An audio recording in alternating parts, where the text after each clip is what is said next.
அன்பான மக்களே, நம்மளோட மகாநதி சீரியலில் இன்றைக்கான எபிசோடு வந்து விஜய் காவேரிக்கான எபிசோடாக இருந்துச்சு. நம்ம நினச்சோம் அது எந்த வெண்ணிலா வந்து ஹாஸ்பிட்டலில் இருக்காங்க, என்ன மாதிரி இருக்கும், விஜய் வந்து தலைமறைவாக இருக்கார் அப்படிங்கிற மாதிரி நம்ம காட்டியிருக்காங்களே, என்ன பண்ண போகிறாங்க, ஏது பண்ண போகிறாங்க அப்படின்னு வந்து நினச்சிட்டு இருந்தோம்.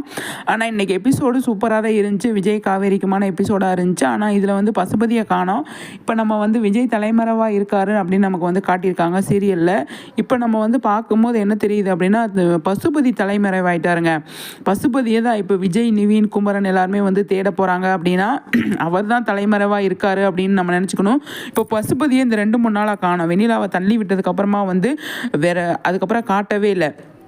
அதனால் வந்து பசுபதியை கண்டுபிடிக்கணும், இல்லாட்டி வெண்ணிலா மாமாவை கண்டுபிடிக்கணும். அவங்க கண்டுபிடிச்சா தான் உண்மை தெரியும் அப்படிங்கிறத வந்து விஜய் வந்து யோசிக்கிறாரு. அதனால் வந்து பசுபதி விஜய் வெண்ணிலாவோட மாமாவையும் வந்து விஜய் தான் தேடுறாரு. அப்போ அவங்க தான் தலைமறைவாக இருக்காங்க அப்படின்னு நான் சொல்வேன்.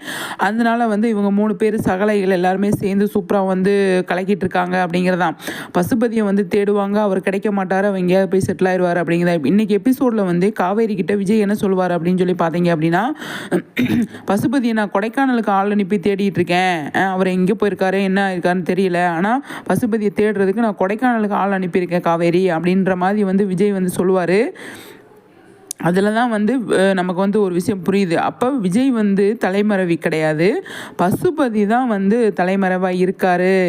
நம்ம தப்பு பண்ணிட்டோம், அது மாட்டினோம்னா நம்ம விஜய்கிட்ட சத்தம் அப்படிங்கிறது அவருக்கு வந்து தெரியும்.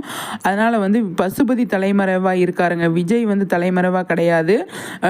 ஆனால் மகாநதியில் வந்துட்டு இனிமேல் தான் செம ஆட்டம் சூடு பிடிக்கும் அப்படிங்கிறதா. இப்போ நமக்கு ப்ரொமோ போடும்போது கூட என்ன போடுறாங்க, பயங்கரமான பரபரப்பான உச்சக்கட்ட நிகழ்வுகளை பார்த்து ரசியுங்கள் அப்படிங்கிற மாதிரி தான் போடுறாங்க. உச்சக்கட்ட திருப்பங்கள் வேற போடுறாங்க, அதிரடி திருப்பம் வேற போடுறாங்க. அதனால் வந்து நமக்கு வந்து நிறைய விஷயங்கள் இதில் மாற்றங்கள் கொண்டு வராங்க அப்படிங்கிறதான். ஏன் அப்படின்னா, இப்போ பசுபதியை தேடுவாங்க, கொஞ்ச நாளைக்கு தேடுவாங்க, அவர் இருக்க மாட்டார், எங்கே போயிருப்பார், ஏது பண்ணியிருப்பார் அப்படிங்கிறது அது ஒரு அதுக்கப்புறமா வந்து அதை அடுத்த விஷயம்.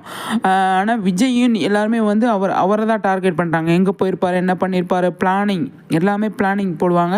அதில் வந்து நிவின் வந்து ஒரு சில விஷயங்களை கண்டுபிடிப்பார். ஏன்னா அவங்க மாமான்றதுனால அவர் எங்கே போவார், எங்கெல்லாம் அவருக்கு வீடு இருக்குது, எங்கெல்லாம் வந்து தோட்டம் இருக்குது, எங்கெல்லாம் அவர் போய் தங்குறதுக்கு நிறைய சான்ஸ் இருக்குது அப்படிங்கிறத வந்து கெஸ் பண்ணுறது நிவின் தான் இருக்கும். நிவின் தான் கெஸ் பண்ணுவார், மற்ற யாரும் கெஸ் பண்ண மாட்டாங்க. அந்த இடத்துல வந்து விஜய்க்கு ஹெல்ப்ஃபுல்லாக இருக்கும் அப்படின்னு தான் நான் நினைக்கிறேன். கண்டிப்பாக பசுபதியை கண்டுபிடிக்கிறதுக்கு நிவின் தான் வந்து விஜய் ஹெல்ப் பண்ணுறாரு அப்படிங்கிறதான். இப்போ நான் எதிர்பார்க்குறது என்ன அப்படின்னா, விஜய், நிவின், குமரன் இவங்க 3 பேருமே எப்போ ஒன்றா சேர்ந்து பேசுவாங்க, அது செம்ம இன்ட்ரெஸ்டிங்காக இருக்குங்க. நான் அது இந்த சீனுக்காக வெயிட் பண்ணுறேன். அது நாளைக்கு நடக்கிறதுக்கு சான்ஸ் கிடையாது. நாளைக்கு ஏன்னா ஹாஸ்பிட்டல் போகிறாங்க, நாளைக்கு எபிசோடு நல்லாயிருக்கும் அப்படின்னு நான் நினைக்கிறேன். அதுக்கப்புறமா தான் இந்த சீனெல்லாம் வர்றதுக்கு நிறையவே சான்ஸ் இருக்குது. இது வந்து எனக்கு நம்ம வெள்ளிக்கிழமை தான் கொண்டு வந்து முடிச்சு விட்ருவாங்களோ அப்படின்னு சொல்லி தோணுது. இவங்க 3 பேர் சகலை 3 பேருமே வந்து ஒன்று சேர்றத வந்து கொஞ்சம் எமோஷ்னலாக கொஞ்சம் டச்சிங்காக காட்டுவாங்க அப்படின்னு தான் நான் நினைக்கிறேன். ஏன்னா அவ்வளோ பாண்டிங்காக தானே இருந்தாங்க. அப்போ வந்து விஜயும் குமரனும் வந்து ஃபீல் பண்ணி பேசுவாங்க. அந்த சீனெல்லாம் நல்லாயிருக்கும் அப்படின்னு நான் நினைக்கிறேன். பார்ப்போம் சரிங்களா. இப்போ குமரனும் நிவினும் விஜய் பேசுனது கூட எவ்வளோ அழகாக இருந்தது, நம்ம எல்லாருமே ரசித்தோம் இல்லையா. அது மாதிரி குமரனுக்கும் விஜய்க்குமான கான்வர்சேஷன் சூப்பராக வச்சுருப்பாங்க அப்படின்னு தான் நான் நினைக்கிறேன். அதை பார்க்குறதுக்கு நான் வெயிட் பண்ணுறேன். நிஜமாகவே வந்து பிரதர் பாண்டிங் வந்து உருவாயிடுச்சு இல்லையா அவங்க 3 பேருக்குள்ளேயுமே. அது முக்கியமாக குமரனுக்கும் விஜய்க்குமான பாண்டிங் வந்து அவ்வளோ அழகாக இருந்தது சீரியல்லையே. அதை தான் நான் வந்து அதை எப்படி ரீப்ளேஸ் பண்ணுறாங்க, அதாவது ரீயூனியனை கொண்டு வராங்க விஜய்க்கும் குமரனுக்கும் அப்படிங்கிறதான். விகா ரீயூனியன் வந்துருச்சு அப்படிங்கிறத இவங்க எப்படி பேசுகிறாங்க அப்படின்னு தான் பார்க்குறதுக்கு நான் வெயிட் பண்ணுறேங்க. அவ்வளோ அழகாக இருக்கும் அப்படின்னு நான் நினைக்கிறேன். நீங்கள் என்ன நினைக்கிறீங்கன்னு சொல்லிட்டு கண்டிப்பாக கமெண்ட்ஸ்